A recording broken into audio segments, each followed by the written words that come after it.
Bismillahirrahmanirrahim. Assalamualaikum warahmatullahi wabarakatuh. Jumpa lagi dengan saya di Abil Maiwa Channel. Jadi teman-teman, channel ini merupakan channel pendidikan tempat kita berbagi tentang aplikasi pendidikan, Microsoft Office, serta tips dan triks komputer. Jadi pada video kali ini kembali lagi admin akan mencoba mengupdate informasi terbaru seputar P3K Guru di tahun 2022-2023, yang mana di sini ada informasi penting ya, catat agar bisa resume ya di SSCISN 2023, 5 perubahan data ya untuk P1, P2, P3 di Dapodik agar bisa resume di SSCISN 2023, kesempatan perbaiki data, Panselnas tarik data dari Dapodik 2023D. Perlu Bapak Ibu ketahui bahwa Dapodik 2023D itu sudah rilis kemarin Bapak Ibu ya. Ini menjadi tanda bahwa akan dimulai pendataan Dapodik untuk semester genap. Sekaligus ini menjadi kesempatan bagi rekan-rekan guru yang akan ikut P3K 2023 dan namanya tercatat di Dapodik untuk melakukan perbaikan atau perubahan data sekiranya kalau memang data Bapak Ibu itu di Dapodik ada masalah, agar nantinya ketika Bapak Ibu adalah P1, P2, P3 bisa resume di portalnya SSCISN tahun 2023. Memang Bapak Ibu ya, salah satu yang menjadi penentu agar Bapak Ibu bisa resume di SSCISN tentunya adalah adanya ketersediaan formasi dan linearitas ijazah Bapak Ibu. Tetapi meskipun Pemda menyediakan formasi dan sebenarnya linear dengan ijazah Bapak Ibu, tetapi ada beberapa data yang di Dapodik, ada beberapa data Bapak Ibu di Dapodik itu tidak valid dan tidak sinkron, otomatis nantinya Bapak Ibu tetap tidak akan bisa resume di SSCISN tahun 2023, seperti itu ya. Tapi sebelum kita lanjut, bagi rekan-rekan guru yang baru pertama kali menemukan channel ini, jangan lupa tekan tombol subscribe dan aktifkan lonceng notifikasinya agar setiap hari Bapak Ibu bisa mendapatkan update informasi terbaru dari kami. Baik, kita langsung saja to the point ke informasinya. Jadi di sini Bapak Ibu perlu memahami bahwasanya jumlah P1 yang belum resum ya di tahun 2023 ini berjumlah 65.954, yang mana yang sangat berpotensi untuk resum di tahun 2023 itu ada 46.941, karena sebenarnya ada kebutuhan. Jadi sisa nanti Pemda menyediakan formasi, maka 46.941 ini bisa langsung resum dan diangkat menjadi ASN di tahun ini, tahun 2023.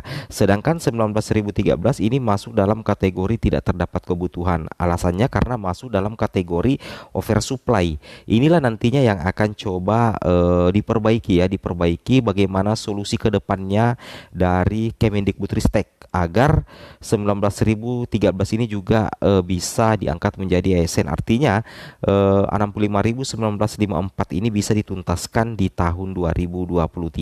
Seperti itu Bapak Ibu ya, itu yang harus Bapak Ibu pahami dan Bapak Ibu cermati. Kemudian kita lanjut lagi di sini. Tentunya Bapak Ibu perlu memahami bahwa salah satu terobosan dari Kemendikbudristek adalah bagaimana menyediakan kebutuhan guru yang hingga saat ini mencapai 662.919 guru P3K. Ini yang menjadi kebutuhan nasional guru Bapak Ibu ya. Dan ketika misalkan Pemda mampu mengajukan formasi guru sebesar 100% kebutuhan, yang mana kebutuhannya itu untuk seluruh instansi di Indonesia itu mencapai 600 ribuan lebih, maka saya yakin dan percaya 65.000 guru lulus PG akan bisa diangkat semua menjadi ASN P3K di tahun ini. Tapi sekali lagi, meskipun misalkan Pemda menyediakan formasi, kemudian ada juga kebutuhan melimpah dari Kemendikbudristek terkait formasi, dan setiap instansi sudah sesuai kebutuhannya 100% diajukan formasi, tetapi karena ada beberapa data dari guru honorer P1, P2, P3 yang bermasalah di Dapodik, sehingga menyebabkan justru tidak bisa resum nantinya. Ini yang kita antisipasi Bapak Ibu ya, sebelum SSCISN 2023 dibuka atau sebelum P3K 2023 digelar. Maka mulai dari sekarang kita perbaiki data yang memang perlu untuk diperbaiki Bapak Ibu ya.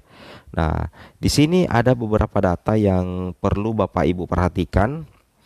Di sini informasi penting ya kepada seluruh sekolah ya. Ini mulai dari TK, SD, SMP, SMA dan SMK. Di sini dikatakan mohon diinformasikan pada seluruh operator Dapodik sekolah bahwa telah dirilis patch Dapodik 2023D yang terbaru, supaya hati-hati mereka dalam mengisi dan merubah beban jam mengajar setiap guru-guru, terutama guru honorer yang sedang dan akan menjalani seleksi P3K tahun 2023 ini, agar diperhatikan oleh semua guru honorer yang belum resum. Jadi Bapak Ibu hati-hati ya dalam melakukan perubahan data, terutama jam mengajar ya di Dapodik, karena nantinya Bapak Ibu perlu memahami bahwa perubahan data yang akan ditarik pihak Panselnas P3K adalah data dari hasil sinkronisasi yang pertama sekali sejak Dapodik 2023 ini disinkron OPS Dapodik sekolah. Jadi intinya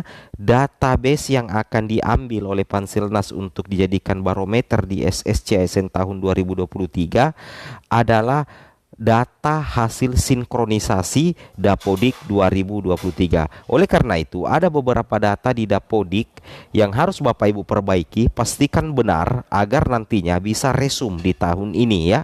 Kita langsung saja to the point Bapak Ibu.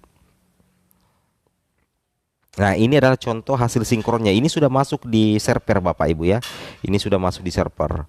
Nah, di sini kita langsung mulai saja. Data yang pertama, 5 perubahan data P1, P2, P3 di Dapodik agar bisa resum di SSCASN 2023. Yang pertama adalah perbaikan riwayat pendidikan terakhir ijazah S1 sesuai dengan data real. Nah, terkadang ada guru sebenarnya yang sebenarnya sudah S1 tetapi justru data S1-nya itu tidak terbaca di Dapodik atau data S1-nya salah. Nah, kalau kondisinya seperti itu bisa menjadi salah satu faktor penghambat Bapak Ibu bisa resum. Oleh karena itu Bapak Ibu perhatikan sekali lagi data riwayat pendidikan terakhir ijazah S1 Bapak Ibu di aplikasi Dapodik 2023. Sekali lagi seperti itu ya, diperhatikan riwayat pendidikan terakhirnya. Kemudian perubahan data yang kedua yang Bapak Ibu perlu ketahui agar bisa resum ya. Yang kedua adalah perbaikan jam mengajar guru agar linier dengan ijazah dan jenis PTK di rombel Dapodik. Nah, ini yang paling penting Bapak Ibu. Jam mengajar. Info yang saya dapatkan untuk P1, P2, P3 kalau misalkan tidak bisa 24 jam liniernya minimal 8 jam saja Bapak Ibu ya. Minimal 8 jam. Usahakan Bapak Ibu bisa mendapatkan jam linier minimal 8 jam di Dapodik ditambah dengan mapel-mapel yang lain agar nantinya disesuaikan dengan jenis PTK dan ijazah Bapak Ibu ya. Misalkan Bapak Ibu adalah guru kelas ya, usahakan Bapak Ibu ada jam liniernya ya. Kalau misalkan tidak bisa 8 jam, yang penting ada jam linier tertulis di Dapodik seperti itu ya, atau di info GTK ya. Nah, jadi tidak dipatok juga 8 jam, tapi kalau bisa 8 jam ya. Tapi kalau tidak bisa ya di bawah 8 jam minimal ada jam liniernya agar nantinya connect dengan jenis PTK Bapak Ibu dan ijazah S1 Bapak Ibu ya. Jadi sekali lagi perbaikan jam mengajar guru agar linier dengan ijazah dan jenis PTK di rombel Dapodik seperti itu. Itu data yang kedua. Data yang ketiga adalah perbaikan jenis PTK guru disesuaikan dengan ijazah S1 yang terinput di Dapodik tetapi melibatkan operator dinas. Jadi misalkan ternyata di Dapodik itu jenis PTK Bapak Ibu adalah guru mapel, sedangkan ijazah Bapak Ibu adalah S1 PGSD guru kelas, itu kan salah. Harusnya jenis PTK Bapak Ibu guru kelas. Operator tidak akan bisa mengubah jenis PTK Bapak Ibu. Jadi yang bisa mengubah jenis PTK Bapak Ibu adalah operator dinas pendidikan. Jadi operator bersama guru yang bersangkutan bisa berkoordinasi dengan operator dinas agar jenis PTK yang salah itu bisa diperbaiki. Setelah diperbaiki, barulah operator melakukan sinkronisasi data. Nah, auto aman kalau posisi seperti itu. Kemudian kita lanjut lagi. Keempat adalah sinkronisasi data verbal ijazah dan riwayat karir guru agar mendukung masa kerja selama menjadi guru. Jadi verbal ijazah Bapak Ibu itu harus valid ya.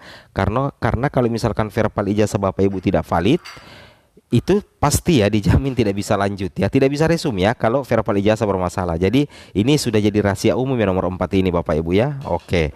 Kemudian nomor 5, nomor terakhir adalah ini Bapak Ibu. Nah, yang kelima adalah perbaikan TMT mengajar ya. Ini penting sekali ya. Nah, meskipun tidak menjadi prioritas, tapi Bapak Ibu perlu ketahui bahwa TMT itu terkait penempatan Bapak Ibu. Nantinya di tahun 2023, guru yang diprioritaskan adalah guru yang memiliki masa kerja yang lama dengan TMT tugas yang lama. Jadi kalau misalkan Bapak Ibu memang nyatanya TMT-nya salah, tidak sesuai dengan SK yang ada, harap diperbaiki. Tapi jangan direkayasa. Seperti itu ya. Sesuaikan dengan keadaan real ya. Seperti itu Bapak Ibu. Oke, semoga bermanfaat. Assalamualaikum warahmatullahi wabarakatuh.